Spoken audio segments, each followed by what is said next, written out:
Pong Jesus Nazareno, awit at papuri, alay namin sa'yo. Tingin ng dalangin at pagsamo ng bayan mo. Viva Pong Jesus Nazareno.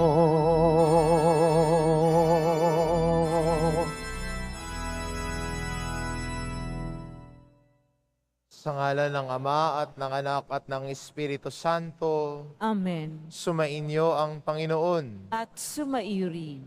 Mga kapatid, aminin po natin ang ating mga kasalanan upang marapat tayong gumanap sa banal na pagdiriwang.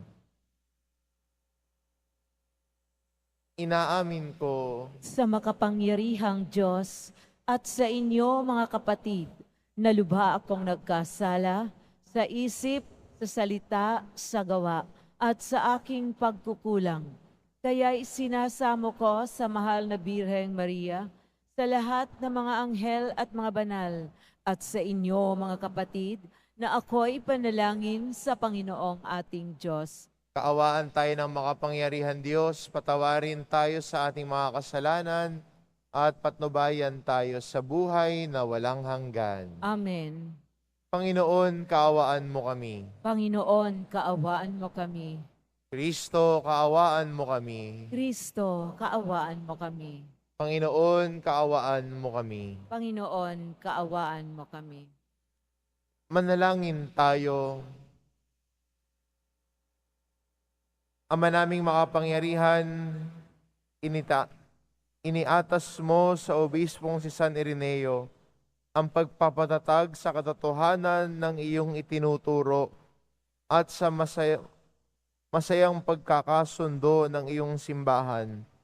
Ipagkaloob mo bilang tugon sa kanyang pagdalangin na aming dinudulutan mo ng pagbabago, bunga ng pananalig at pag-ibig, ay maging laging masigasig sa pagpapaunlad ng pagkakaisa at pagkakasundo sa pamamagitan ni Hesukristo kasama ng Espiritu Santo magpa sa walang hanggan. Amen.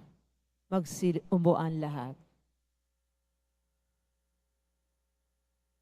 Pagbasa mula sa ikalawang aklat ng mga hari. Nang ikasampung araw, ng ikasampung buwan, ng ikasyam na taon ng paghahari ni Sedekiyas, tinipon ni Nabucodonosor ang buong hukbo. Kinubkob nila ang Jerusalem at pinaligiran ang mga bantayan. Ang pagkubkob nila ay tumagal ng may 2 taon. Nang ikasyam na araw, ng ikaapat na buwan, ng pagkubkob sa Jerusalem, umabot na sa sukdulan ang taggutom sa buong lunsod.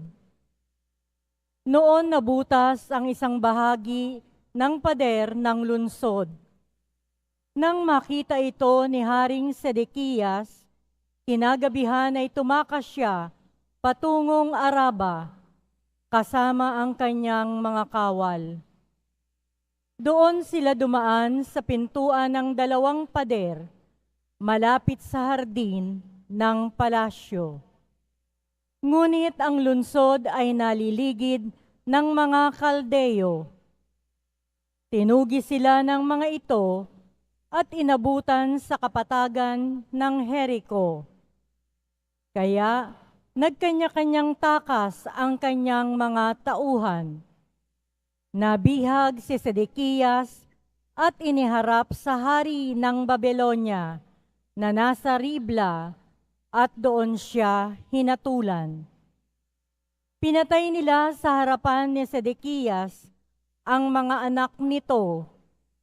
Dinukit ang mga mata at gapos ng tanikalang dinala sa Babylonia. Nang ikapitong araw, ng ikalimang buwan, ng 19 na taon ng paghahari ni Nabucodonosor, Pinasok ni Nabozaradan ang Jerusalem, kapitan ng kanyang mga tanod. Sinunog niya ang templo, ang palasyo, at ang lahat ng bagay doon. Wala siyang itinira. Ang mga pader ng lungsod ay giniba naman ng mga kawal na kasama ni Nabozaradan. Dinala niyang bihag ang natitira pang Israelita, pati ang mga sumuko sa hari ng Babylonia. Ang iniwan lamang niya roon ay ang ilang mahihirap upang magbungkal ng lupa at mag-alaga ng mga ubasan. Ang salita ng Diyos. Salamat sa Diyos.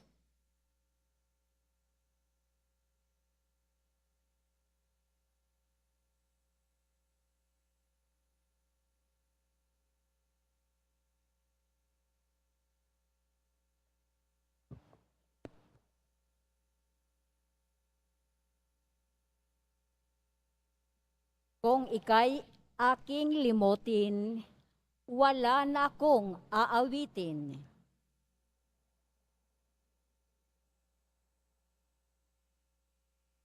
Sa pampang ng mga ilog nitong bansang Babylonia, kami rooy nakaupong tumatangis sa tuwinang ang iniwan naming Siyon ay aming maalaala. Sa sanga ng mga kahoy sa tabi ng ilog nila, isinabit naman doon yaong dala naming lira. Kung ika'y aking limutin, wala na akong aawitin.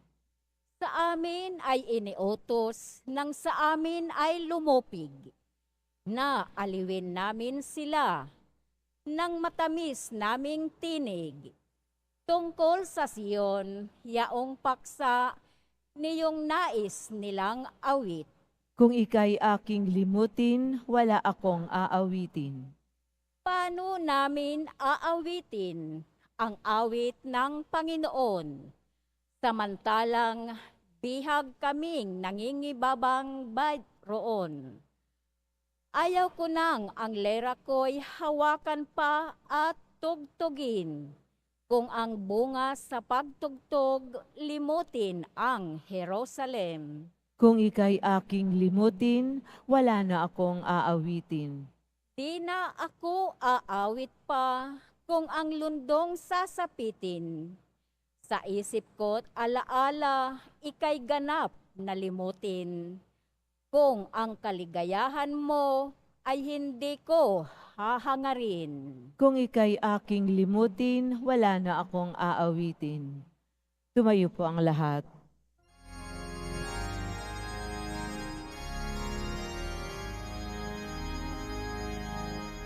Hallelujah,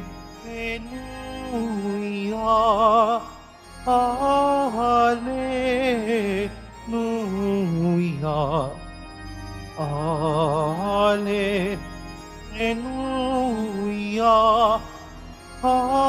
Hallelujah. Inako ni Jesucristo ang sakit ng mga tao upang matubos niya tayo. Hallelujah,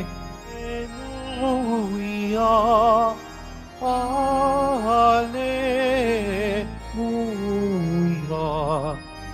Hallelujah.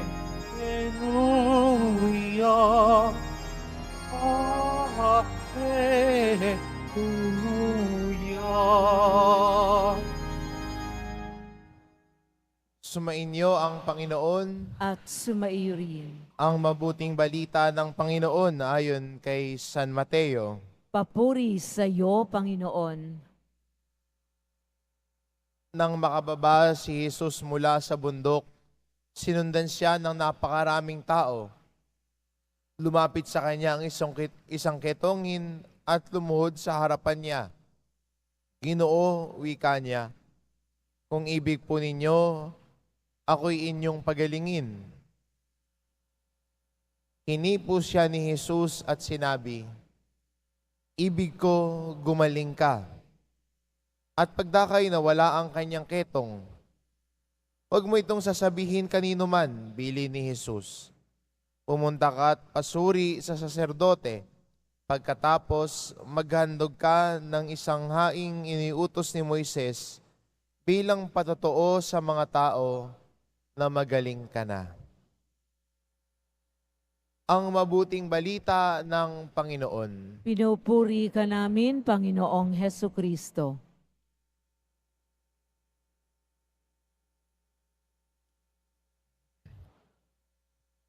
Sa ating ebanghelyo, narinig po natin ang pinagaling ni Jesus ang ketongin. Pero magandang mapansin na sa tagpong ito, si Jesus ay nag-cross ng border. He crossed the border between him at yung taong may ketongin. Bakit? Kasi uutos ni Moises na ang mga taong may ketong ay hindi pwedeng lumapit sa mga tao. Sila may dalang bell para malaman ng tao na nariyan sila at sumisigaw sila ng marumi-marumi. Dahil ang tingin ng mga Hudyo sa taong may ketong, marumi.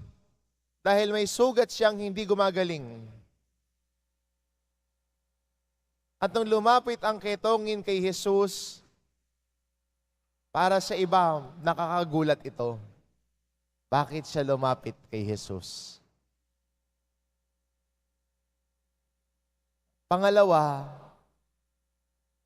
nung pinagaling ni Jesus yung ketongin, ano ang ginawa niya? Hinawakan niya yung taong may ketong. Kung babalikan ho natin na lumang tipan, hindi pwedeng lumapit ang mga tao sa taong may ketong dahil sila ay magiging marumi. Sila ang magiging sanhi ng isang taong malinis na maging marumi. Pero makita natin ang habag ni Jesus dito.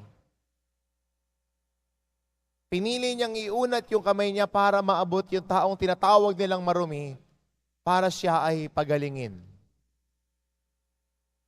Hinayaan ni Jesus na lumapit yung taong may ketong at ang tingin niya din sa sarili niya ay marumi ako, at siya'y nilinis ni Jesus.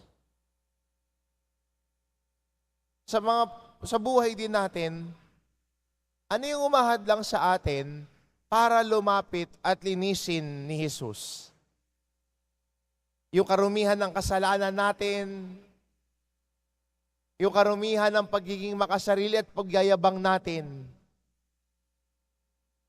Maari din ba tayong lumapit kay Jesus para kanyang pagalingin at linisin? Ang sagot ho, tulad ng Ebanghelyo, siyempre naman. Kahit sa tingin mo sa sarili mo'y marumi ka, kahit minsan sa tingin mo sa sarili mo'y mahina ka, huwag kang mag-alala. Si Jesus handang tanggapin ka. Kung sa tingin mo, ang dumi-dumi mo na dahil sa iyong kasalanan, huwag ka mag-alala. Nariyan si Jesus sa kumpisal, lilinisin ka niya. Pagagalingin niya ang sugat ng kasalanan mo. Hayaan natin na pagalingin tayo ni Jesus. Hindi lang sa sakit ng katawan, kundi pagalingin din tayo ni Jesus sa ating pagkamakasalanan. Hayaan natin na hubugin ni Jesus ang puso at buhay natin.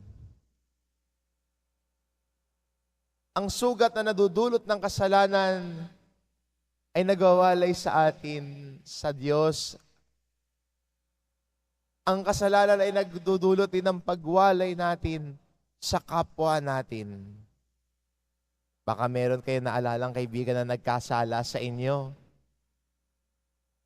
Inutangan ka, tas tinaguan ka na. Di ba minsan pag ganon, lumalayo na yung ugnayan ninyo. Minsan no, yung dating magkaibigan dahil sa utang, hindi na ho sila magkaibigan. Nahuyo ka na sa kanya. Dahil siguro sa kasalanan ng panchichismis, yung dati mong kaibigan, huyo ka na rin sa kanya. Hindi mo na siya kilala. Hindi na pangalan ang tawag mo sa kanya. Ang tawag mo na sa kanya, ay si Marites yan.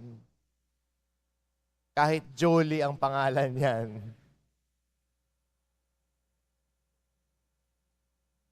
Nilalayo natin ang ugnayan natin sa ating kapwa dahil sa kasalanan. Lumalayo din ang ugnayan natin sa Diyos dahil sa kasalanan. Pag yung mister nagloko, wala ka nang uuwian. Yung gamit mo nasa labas ng bahay nyo. Yung ugnayan ng mag-asawa, lumalayo. Huyo ka na rin. Pero ang Diyos, pinapagaling tayo sa ating mga kasalanan. Nililinis tayo sa ating mga kasalanan. Kaya lahat ng Kristiyano, lahat ang nananalig kay Jesus, may kakayahang magbago at magbagong buhay. Ano ba yung dumi na gusto mong ipalinis kay Jesus? Ano yung sugat ng kasalanan na nais mong ipahilom sa Kanya? Nais mong ilapit sa Kanya para Kanyang patawarin at pagalingin. At sana tayo mga deboto, huwag tayo mahiyang lumapit kay Jesus Nazareno. Huwag tayong mahiyang lumapit sa kumpisal kung saan pinapagaling ni Jesus ang ating mga kasalanan. Huwag tayo mahiyang lumapit sa Kanya. Naghihintay lang siya sa atin.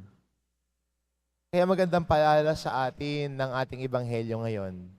Si Jesus, itinawid yung mga borders na naglalayo sa Kanya at sa ketongin. Si Jesus din ang magtatawid sa ugnayan natin sa Diyos at tayong mga makakasalanan. Kaya inalay ni Jesus ang buhay niya para yung border ng kasalanan na naglalayo sa atin sa Diyos, sinira ni Jesus para tayo ay makalapit sa Diyos. At anong ginamit ni Jesus para sirain yon? Ang buhay niya. Ang dugo niyang dumanak para iligtas tayong lahat at akayin at ilapit tayo sa Diyos. Oo, may mga kanya-kanya tayong kahinaan.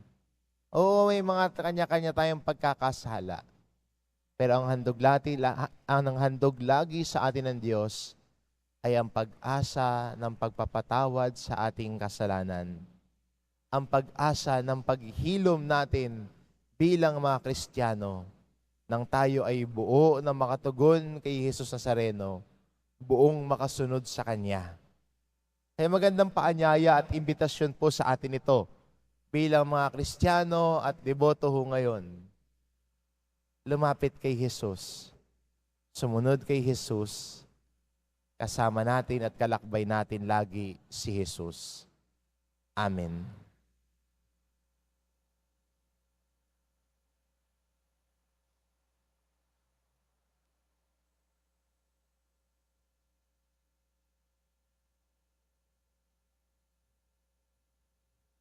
Minamahal ko mga kapatid, tulad ng ketongin sa Ebanghelyo na humingi ng saklolo para gumaling. Lumapit tayo ngayon ng may pananalig sa ating Amang nasa langit upang bibigyan pansin niya ang ating mga panalangin. Ang ating itugon, Panginoon, pagalingin mo kami ng iyong biyaya.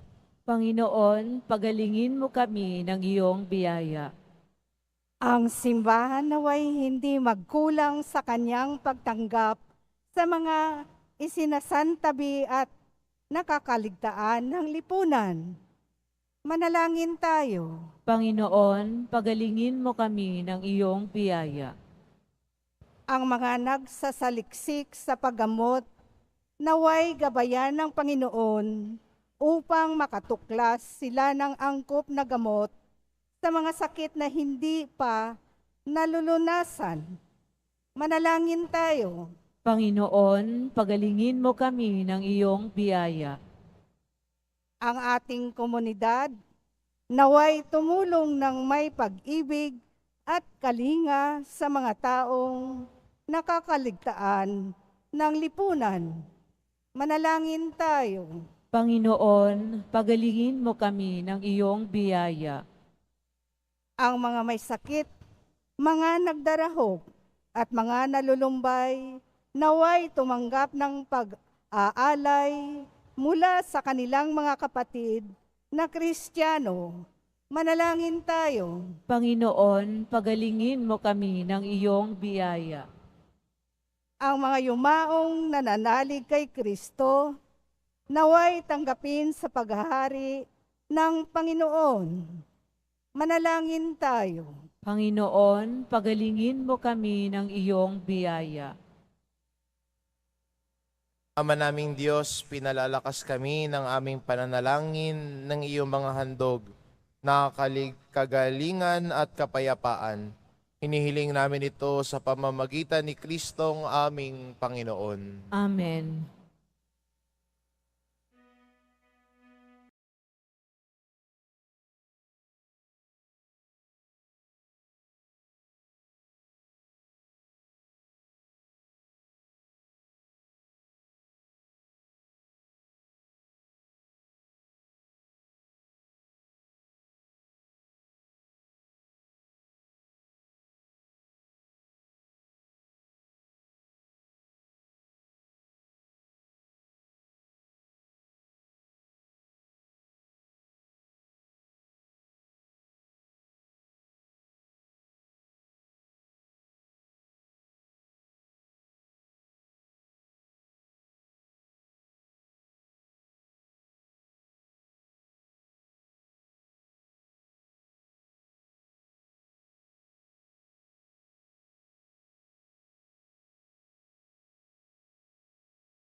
Manalangin kayo mga kapatid upang ang paghahain natin ay kalugdan ng Diyos amang makapangyarihan. Tanggapin nawa ng Panginoon itong paghahain sa iyong mga kamay sa kapurihan niya at karangalan sa ating kapakinabangan at sa buong sambayanan niyang banal. Ama naming lumikha, pakabanalin mo at basbasan ang mga alay na nakahanda upang paalabin nito ang aming diwa sa ningas ng pag-ibig mo na nagdulot ng tagumpay sa pagpapakasakit ni San Ireneo sa pamamagitan ni Hesukristo kasama ng Espiritu Santo, magpasawalang hanggan. Amen. Sumainyo ang Panginoon. At sumaiyo rin. Itaas sa Diyos ang inyong puso at diwa.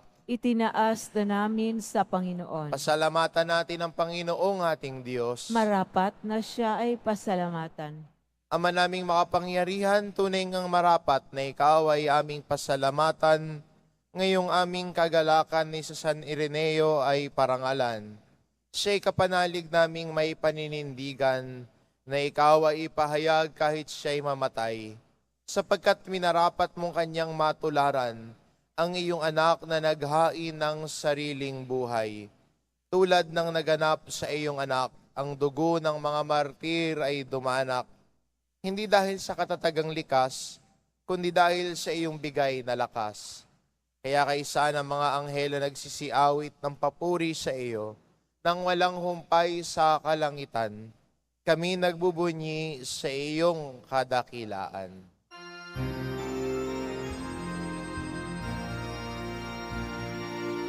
Santo, Santo, Santo, Panginoong Diyos ng mga hukbo, napupuno ang langit at lupa ng kadakilaan mo. Hosana sa kaitaasan, pinagpalang na paririto sa ngala ng Panginoon. Hosana sa kaitaasan.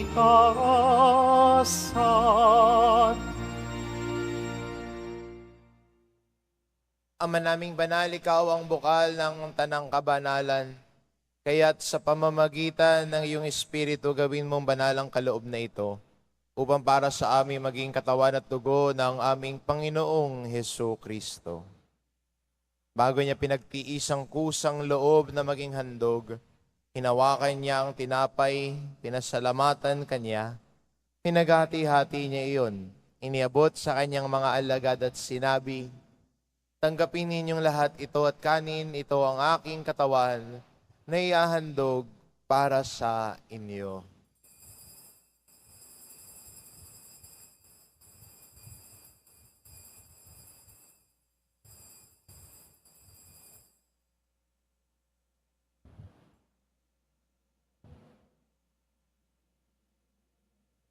Gayon din naman na matapos ang hapunan, hinawakan niya ang kalis.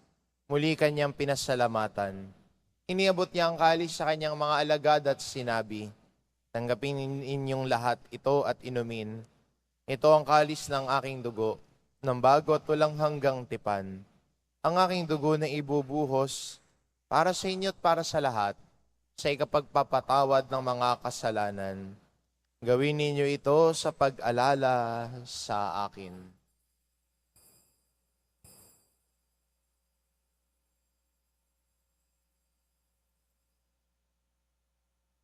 Tumayo po ang lahat. Ipagbunyi natin ang misteryo ng pananampalataya. Si Kristo'y namatay, si Kristo'y nabuhay, si Kristo'y babalik sa wakas ng panahon. Ama, ginagawa namin ngayon ang pag-alala sa pagkamatay at muling pagkabuhay ng iyong anak. Kaya inaalay namin sa iyo ang tinapay na nagbibigay buhay at ang kalis na nagkakaloob ng kaligtasan. Kami nagpapasalamat dahil kami iyong minarapat na tumayo sa harap mo para maglingkod sa iyo. Sinasamo namin kaming magsasalo-salo sa katawan at dugo ni Kristo ay mabuklod sa pagkakaisa sa pamamagitan ng Espiritu Santo. Ama, lingapin mo ang iyong simbahang laganap sa buong daigdig. Puspusin mo kami sa pag-ibig. Kaisa ni Francisco na aming Papa at ni Jose na aming Obispo at ng Tanang Kaparian. Alalahanin mo rin ang mga kapatid naming nahimlay na may pag-asang sila'y muling mabubuhay, gayon din ang lahat ng mga pumanaw. Kaawaan mo sila at patuloyin sa iyong kaliwanagan. Kaawaan mo at pagindapatin kaming lahat na makasalo sa iyong buhay na walang wakas.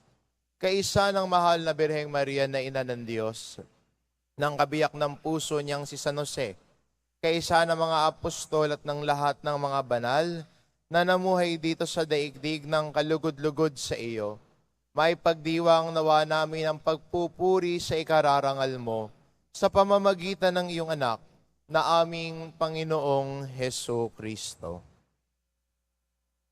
Sa pamamagitan ni Kristo, kasama niya at sa Kanya, ang lahat ng parangal at papuri ay sa iyo, Diyos amang makapangyarihan, kasama ng Espiritu Santo magpasawalang hanggan.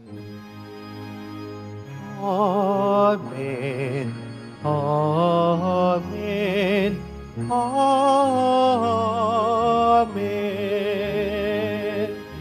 Amen.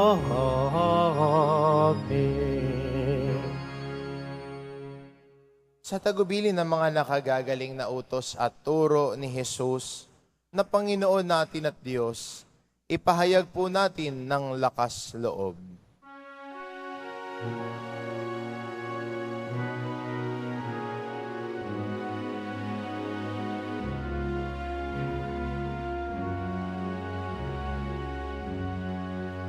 Manangin,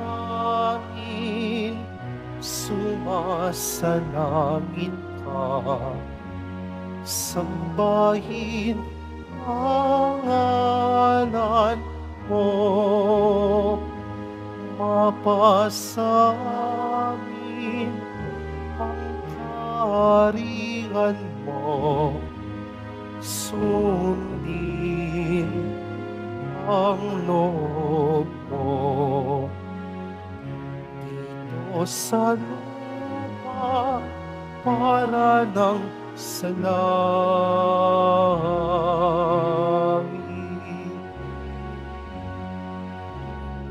Bigyan mo kami ngayon ng aming kakanin sa araw-araw, at patawarin mo kami sa aming mga sala, para ng pagpapatawad namin sa nagkakasala sa amin, at huwag mo kaming ipahinto sa tukso, at iadya mo kami sa lahat ng masama.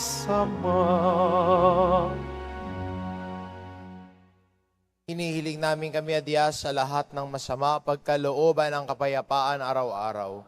Iligtas sa kasalanan at ilayo sa lahat ng kapahamakan. Samantalang aming pinananabikan ang dakilang araw ng pagpapahayag ng tagapagligtas naming si Hesu Kristo.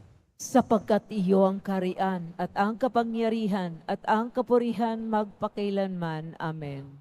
Panginoong Kristo, sinabi mo sa iyong mga apostol, kapayapaan ang iniiwan ko sa inyo, ang aking kapayapaan ang ibinibigay ko sa inyo. Tungayan mo ang aming pananampalataya at huwag ang aming pagkakasala. Pagkalooban mo kami ng kapayapaan at pagkakaisa, ayon sa iyong kalooban, kasama ng Espiritu Santo, magpasawalang hanggan. Amen. Ang kapayapaan ng Panginoon ay laging sumainyo. At sumaiyo rin. Pagbigayan kayo ng kapayapaan sa isa't isa. Kordero ng Diyos na nag-aalis ng mga kasalanan ng sanlibutan, maawa ka sa amin. Kordero sa Diyos na nag-aalis ng mga kasalanan ng sanlibutan, maawa ka sa amin. Kordero ng Diyos na nag-aalis ng mga kasalanan ng sanlibutan, ipagkaloob mo sa amin ang kapayapaan.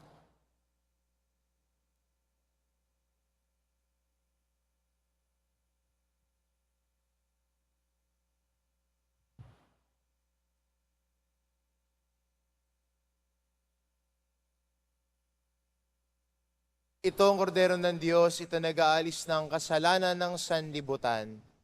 Mapalad ang mga inaanyayahan sa kanyang piging. Panginoon, hindi ako karapat-dapat na magpatuloy sa iyo, ngunit sa isang salita mo lamang ay gagaling na ako.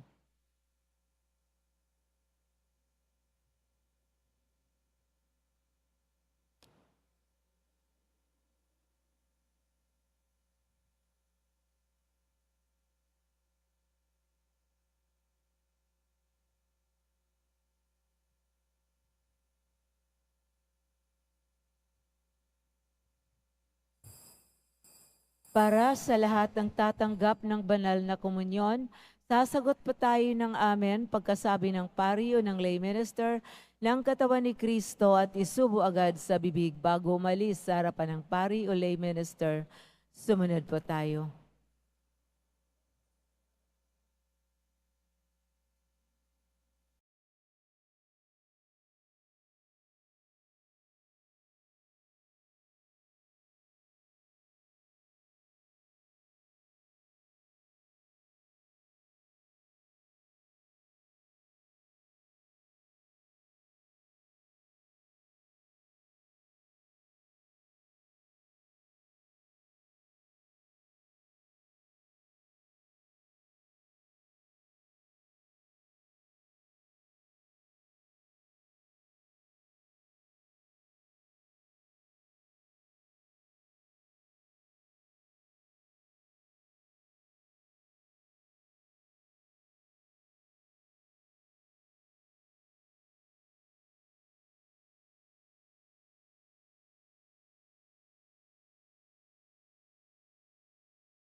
Manalangin tayo.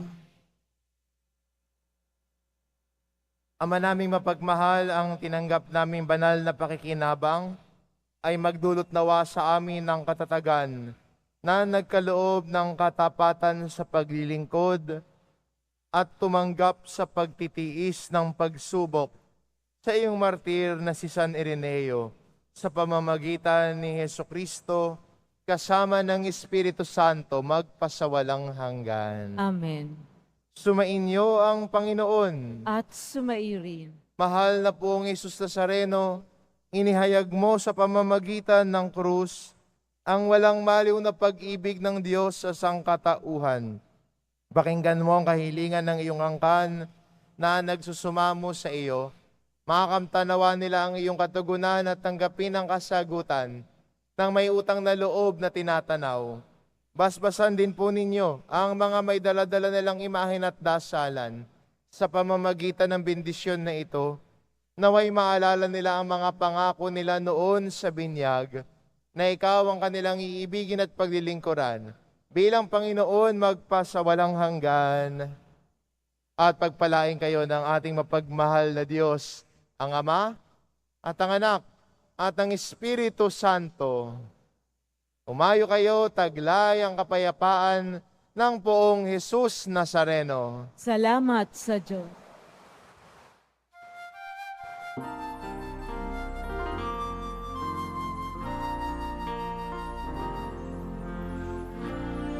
Jesus Nazareno, sinasamba ka namin. Pinipinto ka namin.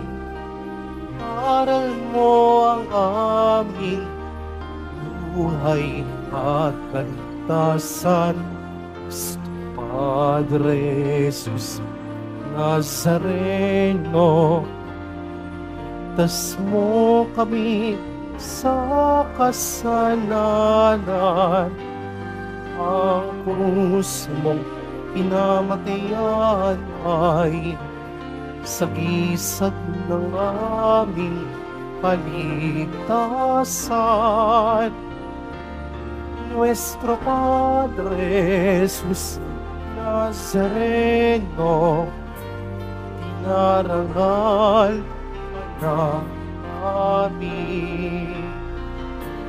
Nuestro Padre Jesus Nazareno, minuwalhati ka namin. Nuestro Padre Jesus Nazareno, dinarangal ka namin. Nuestro Padre Jesus Nazareno, minuwalhati ka namin.